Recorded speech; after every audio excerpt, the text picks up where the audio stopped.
మంచి మిత్రులు. పూర్వం ఒక గ్రామంలో రామయ్య, గోపయ్య అనే మిత్రులు కలరు. వారు అడవి మార్గమున పట్నం వెళ్ళి వ్యాపారం చేసి జీవించుండరి. రామయ్య మంచి వ్యక్తి, గోపయ్య జిత్తులు మారి.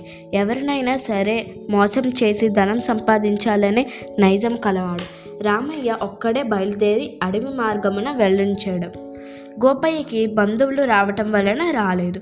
మార్గమధ్యమునకు వెళ్ళగానే పులి అరుపులు వినిపించగా పారిపోయే ప్రయత్నంలో అడవి దారి తప్పాడు.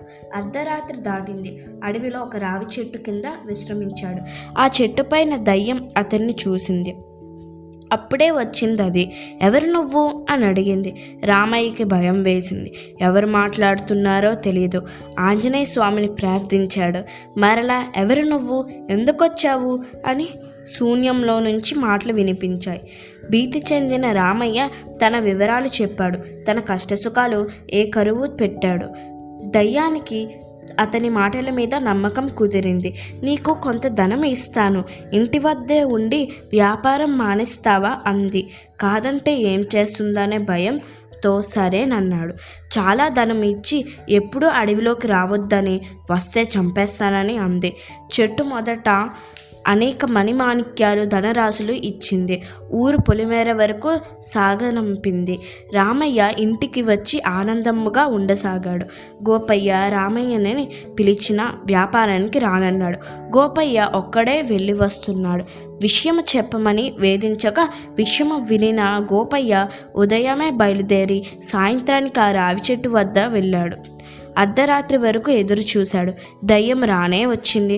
ఎవరు నువ్వు, ఎందుకొచ్చావు అని అడిగింది. దెయ్యమును పొగిడి నీవు సహాయం చెయ్యాలని ప్రార్థించాడు. దెయ్యము ఏదైనా వరం కోరుకోమంది. రామయ్య దగ్గర ధనము లేకుండా పోవాలన్నాడు. అతనే అమిత ధనవంతుడు కావాలనుకున్నాడు. అదే తనకు వరముగా ప్రసాదించమన్నాడు.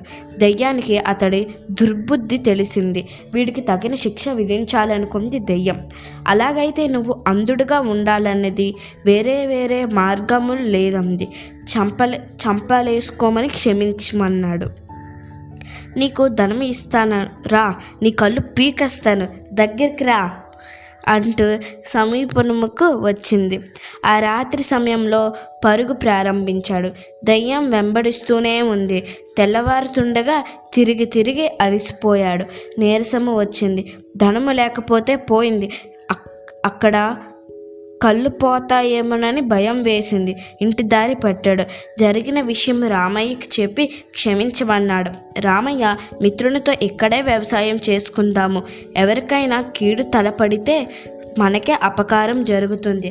అన్యాయముగా ధనము అపహరించాలనుకుంటే మనమే దరిద్రముతో అనేక కష్టములు అనుభవించాలి అని హితబోధ చేశాను. ఇద్దరు అరమెరకలు లేక వ్యవసాయం చేసుకుంటూ మంచి మిత్రులుగా పేరు పొందారు.